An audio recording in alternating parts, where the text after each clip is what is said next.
We're friends, I said, voice barely steady. Aaron's lips curled, slow and cruel. No, we're not. Friendship's too pure for this. His hand slid to my waist, hot and claiming as he yanked me flush against him. Do friends kiss like this? He kissed me, hard, possessive. Or grab each other like this. A squeeze to my ass, a gasp.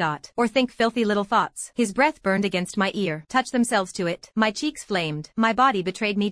Stop lying, Venus. His voice was a growl.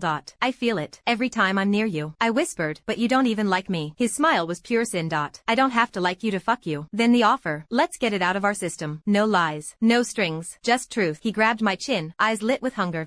Say the word, princess. A whisper against my lips. I'll ruin you. And God help me. I wanted him to.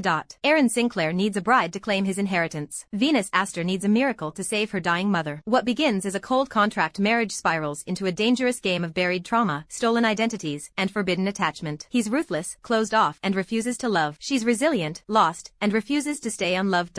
But when secrets unravel, revealing a stolen childhood, a tragic past, and a vengeful stepmother, their fake marriage is the only thing standing between them and destruction. In a world ruled by power and silence, will love dare to speak first or break them both instead? Chapter 1. Venus. You'll be fine, Mom. I promise. I smiled, even if it felt like lying through my teeth. My job pays well. I've got savings. We'll handle the chemo soon. I had to be strong for both of us. She gave a weak sigh, eyes glistening. You shouldn't be wasting your life on me, Venus. You're only 22. You should be out there living, dancing, falling in love. Stop. I tucked a stray curl behind her ear and kissed her forehead. You don't worry about anything. I've got us. Her voice dropped. How's your dad? My jaw clenched. Of course, she couldn't meet my eyes. The man hadn't visited once since her diagnosis. I haven't seen him since Sunday, I said flatly. And I hope I don't. It's been peaceful. She opened her mouth, probably to defend him again, but I stood. I have to get to work, Mom. I'll see you later. Thank you for coming every day, sweetheart. I don't deserve you. You do, I said, hugging her. I'm your daughter. That's all that matters. I hailed a cab, dropped into the back seat, and clutched my bag like my life depended on it. Inside was the file. The file. The one Aaron Sinclair had tossed onto my desk last night like a time bomb. You'd check twice too if you worked for a man like him, dangerous in Dior, heartless in Hugo. He's the kind of man who walks into a room and makes gravity shift. Broad shoulders, razor jaw, hazel eyes that could slice through you if his words hadn't already done it. To every other woman, he's a fantasy. To me, a nightmare in tailored suits.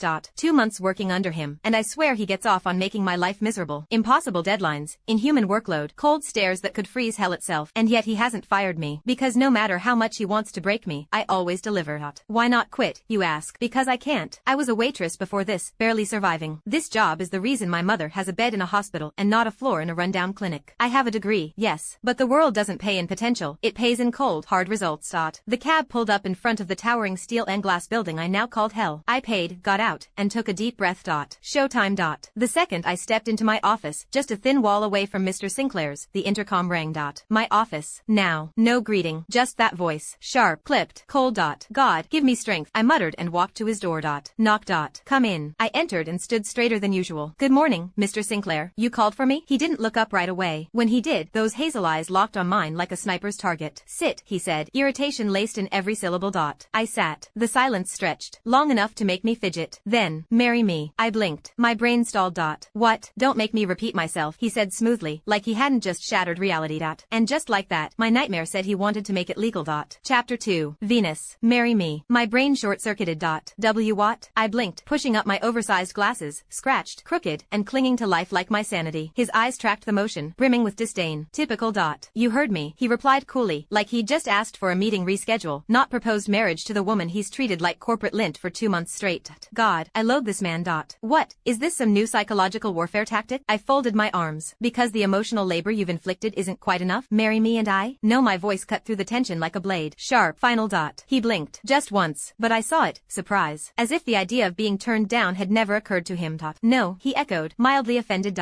Didn't think I'd ever speak back, did you? Wanted in Spanish? French? Morse code? You haven't even heard my offer. I don't want your offer. My voice rose. I'm not interested in whatever twisted bargain you've cooked up in that emotionally unavailable brain of yours. He leaned back in his chair, lips twitching. Not quite a smirk, something colder. $1 million. Silence.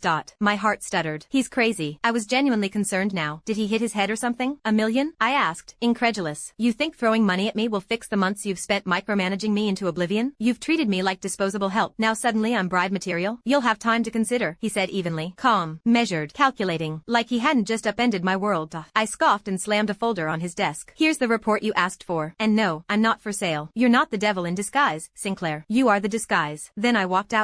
And for the first time since I started working for him. There was no retaliation, no snide remarks, no passive-aggressive memos. Just silence. It should have felt like peace. It didn't. By the time I left work, the weight of it all was pressing on my chest, like the moment before a storm. I ran into Jude at the elevator. You're heading out early, he noted. Yeah, I said with a tired smile. Gotta check on Mom. Tell her I said hi. I nodded, waved, and headed home hoping for quiet. I got it. But not the kind I wanted. The apartment was still, too still. I opened my bedroom door and my stomach